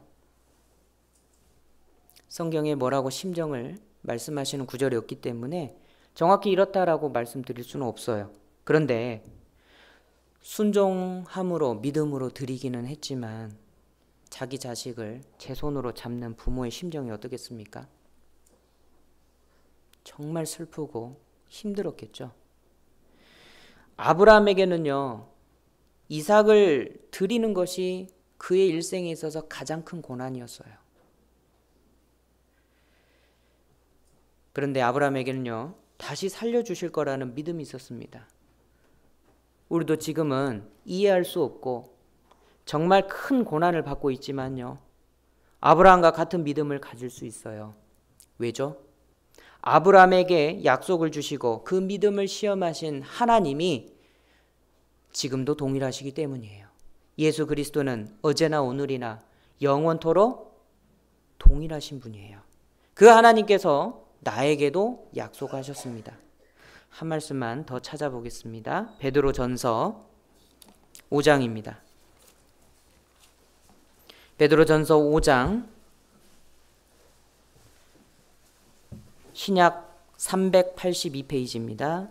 베드로전서 5장 9절과 10절 말씀입니다. 찾으셨으면 함께 읽도록 하겠습니다.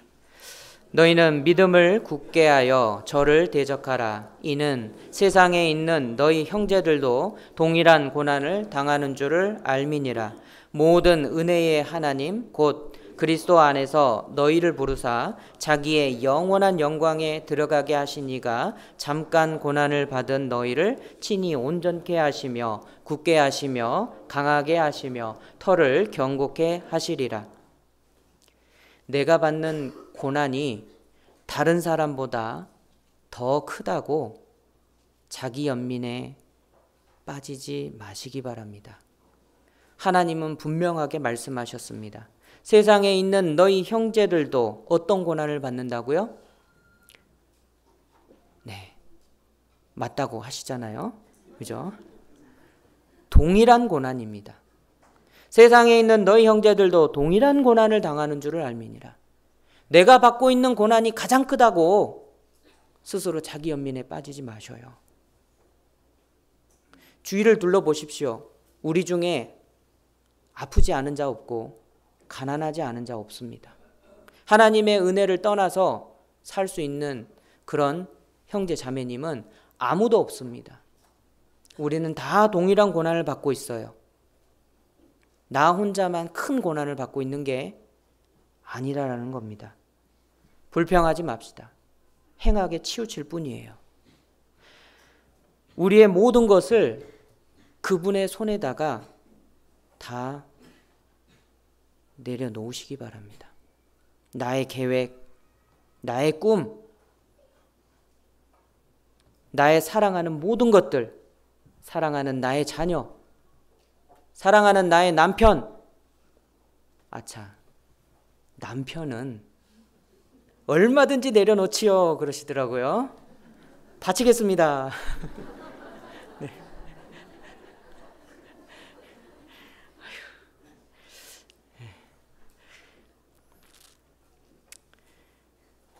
그리고 결국에는요, 결국 나의 생명까지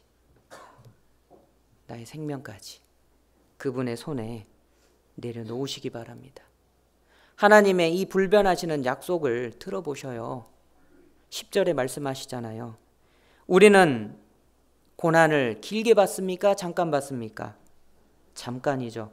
결국에 우리가 얻는 영광은요, 하나님의 영원한 영광인 거예요. 이게 우리에게 주신 약속입니다. 하나님께서 친히 나를 온전케 하시고 굳게 하시고 강하게 하시고 털을 견고케 하신다라고 하나님이 약속하셨어요. 우리에게 주신 약속입니다. 그 약속의 말씀을 믿고 우리도 하나님께 맡길 필요가 있어요. 여쭤보겠습니다. 성경이 사실입니까? 100% 사실인가요? 그거 믿으셔요? 참으로 살아계신 하나님이 나와 함께 하시며 나의 모든 것을 아시고 내 인생을 도우시고 주관해 가신다라는 거, 이 사실을 믿으셔요? 그렇다면 나의 모든 것을 하나님께 바치고 내 모든 것을 그분의 손에 내려놓고 그분 안에서 남은 평생 평강을 누리시기 바랍니다. 기도하시겠습니다. 하나님 감사합니다. 우리 양주교회 형제 자매님들 하나님께서 너무나도 사랑해 주셔서 구원하시고 모든 삶 가운데서 이끌어 주심을 감사드립니다. 이 땅 살아가는 게 너무나도 험하고 고난이 많습니다. 그러나 그 가운데서 하나님께서 지켜주시고 모든 걸음 가운데 우리를 승리로 이끌어 주신다라고 약속하셨습니다. 우리에게 결국 영원한 영광으로 주신다라고 약속하셨습니다.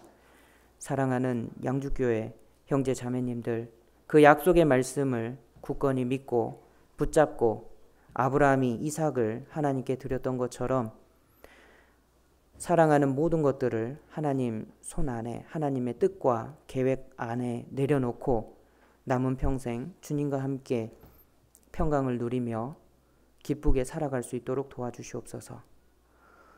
오늘 한 시간 교제 함께하여 주신 주님께 감사드립니다. 이 시간 이후에 있는 모든 일정 가운데서도 주님 함께하여 주시고 인도하여 주시옵소서. 주 예수님 이름으로 기도드렸습니다. 아멘. 네, 찬송가 217장입니다.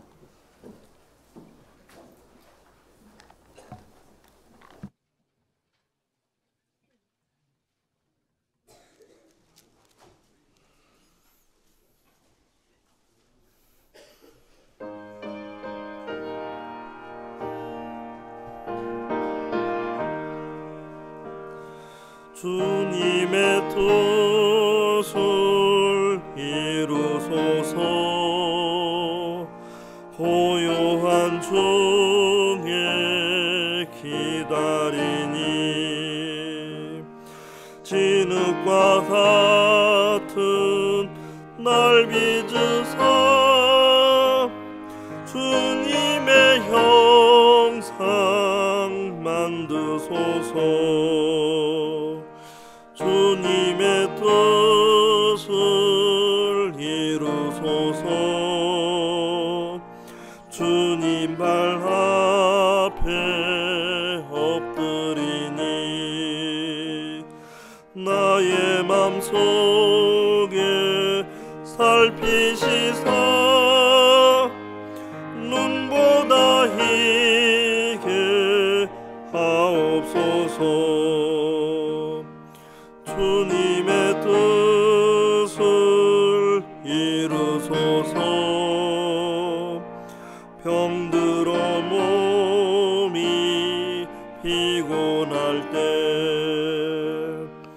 권능의 손을 내게 펴사 새롭게 하여 주옵소서. 주님의 뜻을 이루소서.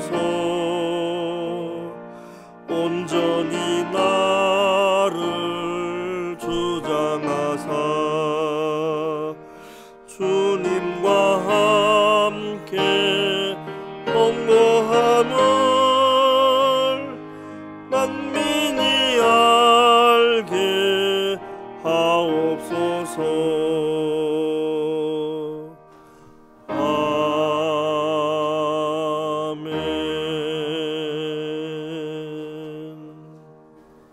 광고 말씀 들으시겠습니다.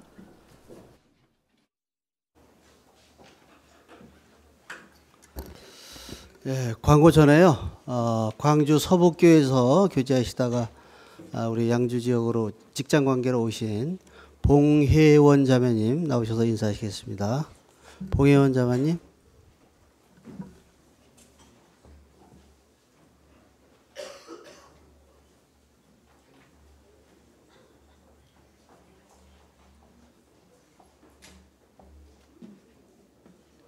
네, 안녕하세요. 봉혜원 자매입니다.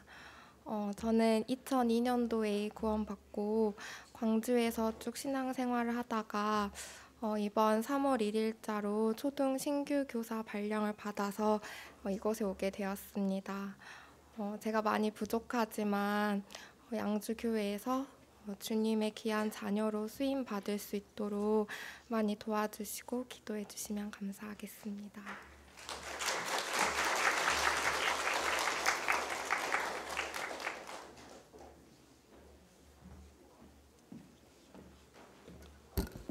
네, 광고 드리겠습니다. 1, 2교구 연합 전도 집회가 3월 4일부터 한 주간 진행이 됩니다. 뒤에 소식지 뒤편에 보면 32분의 그 기도 부탁자 명단이 있는데요. 그분들 보고 기도해 주시고 말씀 전하실 박경수 목사님을 위해서도 기도해 주시기 바랍니다. 대전도 집회가 4월 1일부터 또 한 주간 계획되어 있습니다. 전도 대상자 미리미리 돌아보시기 바랍니다. 주간 일정 안내해 드리겠습니다. 화요일 날은 어머니 회장단 모임 있고요. 31조, 32조, 41조, 42조 조모임 있습니다. 모임 장소 확인하시고 참여하시기 바랍니다. 교회 소식입니다. 교사 수련회가 28일부터 3월 1일까지 양일간 갈릴리 수양관에서 있습니다. 교사 형제 자매님하고 학생 형제 자매님들은 참여하시기 바랍니다. 그리고 중고등부 본반 수련회가 3월 9일 날 있습니다. 성도 소식입니다. 은장에서 교제하고 계신 김도자 자매님이 팔골절 수술 후에 현재 그 집에서 가려 중이십니다. 그래서 완치할 수 있도록 기도해 주시기 바랍니다.